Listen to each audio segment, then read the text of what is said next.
They are what I am missing. I know it. Once we get together, everything in my life will be perfect. Be for real. Hello, I'm your host, Micah. Welcome back to the Transformation Tapes, a podcast in which I share my own personal development journey in hopes that it could help you with yours. If not, you'll be entertained at least. Remember that I am not a mental health care professional, nor am I a teacher. I'm just a guy with high intrapersonal intelligence. Got it? Got it. Today's tape is going to be about limerence. I briefly spoke about it in my episode about how to be a good pick-me. So if you haven't listened or watched that episode, go check it out. But I really wanted to dive into the topic because it's very relevant to my life currently. First things first, I want to begin with a definition of limerence. Let me get my phone. And I got this definition from attachmentproject.com. Limerence can be defined as having an intense longing for another person, even when they don't fully reciprocate. The limerent person struggles to think about anything else but their crush and neglects their social life, work, and other responsibilities as a result. Couldn't agree more. It's just that this definition is a bit wordy. So my definition, the Micah definition, is limerence is the addiction to the idea of another person, especially in a romantic context. Perfect.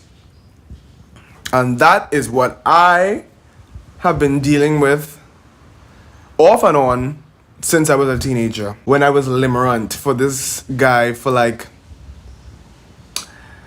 let's say about 4 years. Is 4 too many? Limerent for this guy for about 3 years. And he could do no wrong. Addicted to the idea of him, because I could say now, a million years later, I had no idea who this guy was. I had no idea who he was. I was just in love with the idea of who he was. But the addiction was so strong. That's why I prefer my definition, because it is an addiction. It is a dopamine addiction to an individual, and an addiction to a future with an individual that you don't know. Well, that's one form, because when I talk about my present, it's going to be different. But in that case, it was somebody that I didn't have, and it was extremely unrequited, and yeah, it was bad. It was sending them messages bad. It was getting upset with them for not answering said creepy messages bad. It was bad. Thinking back on it, I did go through ups and downs. I did go through periods of not feeling that limerent for the person. And then I would see maybe things shift with them back into limerence. It was a vicious cycle. And the only way for that cycle to be broken was to leave school and to be physically away from the person. And even then, I don't even think the cycle was broken completely until I actually moved on and had drama and emotions with other people. In terms of what limerence felt like when I was a teenager, it was very much like this song called Notice Me from this very old Disney Channel movie at this point, Pixel Perfect. But the lyrics went like, if I cut my hair, if I change my clothes, will you notice me? If I bite my lip, if I say hello, will you notice me? What's it gonna take for you to see? I want you to notice me. And that was basically how limerence felt to me as a teenager. I just wanted to be noticed, and I wanted to be appreciated, and I wanted to be validated by somebody who in a lot of ways I saw as, at least physically, the perfect guy. Because that's really what it boiled down to with that person, because I didn't really know them that well. But the way that they looked to me was like perfect. Like, you look great. So I just wanted their approval. And I found out that they may or may not have been interested in dudes. And I just went crazy with that. And, my behavior did not let me get the person. And that's the thing with limerence. You don't get who you want when you're limerent. You energetically or the action-wise creep them out, and you get nothing. That is what happened. I got nothing. But I thought I learned that lesson after school was over and I left. And there was that separation. I thought, okay, I have conquered this thing. Did I really do the self care and the self love work that I was supposed to? I thought I did. We'll get to that. Let's talk about the present. We're skipping from like 19 to 27 and getting out of a long-term relationship to situationship. Yeah. Yeah. The same lyrics from that song called Notice Me apply. Because there was a separation with me and this individual at their request, but then they didn't request for us to separate. I did, but I requested that separation because I just felt like they had me on the string. It felt like a seesaw. Didn't like that. And we went no contact for like many months. And I eventually got accustomed to a life without them. But I realized in that time that, you know what? This is the person that I would like to build a life with. I was honest with them about that. I don't know if I should have been. Anyway, they were honest with me back saying, I don't even know if we could be friends, first of all. Far less together. Well, no, the door is closed on that, baby love. But I don't even know if we could be friends. And, I took that and I was like, okay. And then we went no contact again for a while. Then, we started seeing each other in person again. I initiated conversation, thinking, I'm okay, I'm fine.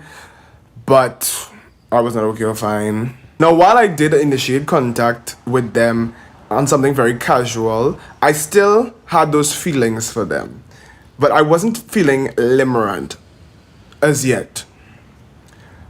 The limerence really came up through communicating with them more and not receiving what I desired from them. They would just not do the things that I would want them to do and that I would show that I'm willing to do, like not invite me over, even though I would try to spend time with them in that way. It was just, they would sometimes end conversations, not sometimes, a lot of times end conversations prematurely, in my opinion. But all of that to say, that kind of just triggered the limerence in me again.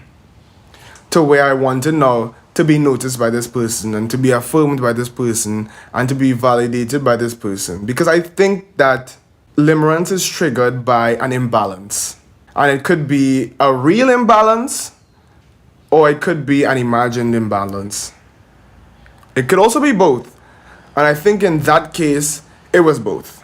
Like, it's difficult to explain how they were breadcrumbing without it sounding, made up. But they were breadcrumbing, okay? Just trust me on that. But that breadcrumbing led to me being triggered. And what I realized is what was triggered was a I'm not good enough wound. And I think that that's probably true for a lot of limerent people out there. Like, what is triggered is that I'm not good enough. And I want this person to affirm to me that I am good enough so that I can start feeling that way. And the cure for that, honestly, is self-esteem. And I thought that I had built up my self-esteem from since I was a teenager. And in a lot of ways, I did. But in a lot of ways, I didn't. And my self-esteem was not as high as I thought it was, especially in the area of love and relationships. You start to take away something from me in terms of love and affection, and I push. I'm like, what's going on here? You were giving me this before. Why are you not giving this to me now? And I know that this was not just in that particular relationship. It was also applicable because in that time we went no contact for like 8 months. I did have an experience with someone else where they went from almost love bombing to not giving anything in like the span of a week after us speaking for like a few months. And I felt myself pushing, even when I should have stopped. Because I realized when somebody takes something from me, like attention, love, whatever, I hold on to that. Well, this is what we had, and this is what it could be.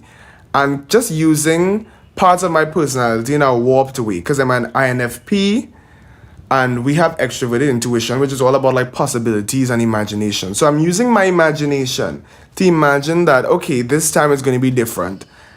It's not different. Because what I'm really doing by acting, what I was really doing was trying to manipulate, was trying to get them to act in accordance with what I believe they should do at this point in time. Which honestly didn't work. And kind of creates more limerence. And that's what it did. It created more limerence in that situationship. So I saw that it was applicable there, and then now in this particular interaction with said ex. And it became, like my definition stated, an addiction to where every day without them was painful. Selena Gomez's A Year Without Rain just came into my head. A day without you is like a year without rain. That is insane. Like, it's just a lyric, but that is insane if that's what it really feels like. And if every 5 thoughts is about them from the time that you wake up to the time that you go to bed. Insane. And there's nothing wrong with me saying that, because sometimes you have to be, a little bit more objective. And that's what I'm trying to do with myself. Like, be just objective, because if a friend was telling me this, I would say, girl, this is not it. It's not it. This is not it. Putting your life on hold, making plans on days in hopes that they make those plans with you. So you're preventing friends who want to do real things because you have this imagined thing you want to do with this person who you hope starts to act right by tomorrow, even though for the last 6 months they weren't acting right. But in 2 days they can act right. Love assumption. Let's go. Baby girl, I'm going to hold your hand when I say this. No. The point of having, like, hope, there's nothing wrong with having hope. Let me say it like that. There's nothing wrong with having hope. But hope comes after wanting physical proof that this person has or hasn't changed. And that takes us into, how am I coping with limerence, and how am I trying to reduce it as much as possible with this individual, and just in general, in life in general. And notice that I said coping, because this is very present tense, because this is like the 4th day of us not speaking, and this is like the best that I've felt out of the 4 days to where I could like create a video podcast now. The things that I have been doing to make these days easier, because I need to enforce this boundary. When you're limerent for someone, when I'm limerent for someone, should I say, I don't be having boundaries. I'll do anything. I'll do anything for you. What do you want? What do you need? I'll do it. Limerence is literally just me forsaking myself and not being okay with myself and not thinking that I could provide what I need for myself. I don't like that. So the first thing that I'm doing is that I'm just trying to embody the state of the version of myself who's not limerent. Who's not limerent, honestly. Just living my life knowing that I'm selecting for a different outcome. I want to be a different me. Acting as if you want to call it that. Acting as if is very difficult, but it gets easier with time, like all things. And that's what I'm doing. Just trying to act as if as much as possible and flipping those thoughts. Using affirmations. I am worthy. I am enough. I can trust myself to uphold this boundary that I'm setting. I deserve it. I don't have to be the first person to message all the time. I don't have to carry the conversation. I deserve constant and clear communication. I deserve consistency. I trust that I deserve that. These are the things that I'm saying to myself. Those are 3 things I'm doing, okay? Acting as if, using affirmations, and enforcing those boundaries. Because when I enforce those boundaries, I'm saying to myself, I respect you. I love you. I value you.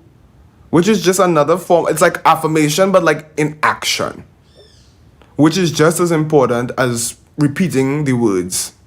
You have to have the evidence to prove to yourself, because yourself can call BS very quickly. I'm using my relationships with other people as practice. So enforcing boundaries in friendships, knowing that I can be honest with people and say, you didn't put me in the position that I would have liked to be put in. You didn't value me as much as I thought you should have in this moment. That is important, because the brain, it needs evidence, unfortunately. It needs to know that you are putting your money where your mouth is. So using other relationships to kind of prove to myself that, yes, I can uphold boundaries. I do deserve love. I don't have to chase these things. The fourth thing that I'm doing and that I'm practicing is mindfulness and introspection. I suggest that everybody knows their personality type. MBTI, the 16 personalities, find out your type. Enneagram of personality, find out your type. That helps so much in mindfulness and introspection. I am an INFP, introverted, intuitive, feeling, perceiver. Basically, I'm artsy, authentic, a bit of a procrastinator, sensitive, empathetic. Yeah. And then I'm a type 4, wing 3 in the Enneagram of personality. So I'm, again, authentic, empathetic, but I'm also ambitious, driven, image-oriented. It's important to know these things, because when you know these things about yourself, you can understand your behaviors in a different way and understand how you use your personality type, like how you use certain things to justify the limerence continuing. So in my case, I was using my love of possibilities and imagination to steamroll the past evidence that I have of this person not being aligned with what I want them to be, and therefore not being deserving of my feelings, and me not respecting my boundaries, because time and time again I keep imagining something different, because INFPs, we have a great imagination, but like, no, we also have our third function is not so developed, but we also have the ability to, I mean, everybody has the ability to remember the past. Like, that's, everybody has that. But it's ingrained into our function stack, and it's more conscious than it is for some people. My personal experiences from the past, ignoring them. And that's what? Insanity. When you keep doing the same thing over and over again, expecting a different result. Cliche, but it's true. Knowing your personality type, it's much easier, in my opinion, to pick out your patterns and to see which part of yourself you're overusing or underusing. And finally, I am focusing on creativity, like music, art, putting my feelings into my music. I love to make music, guys. I'm a pop musician.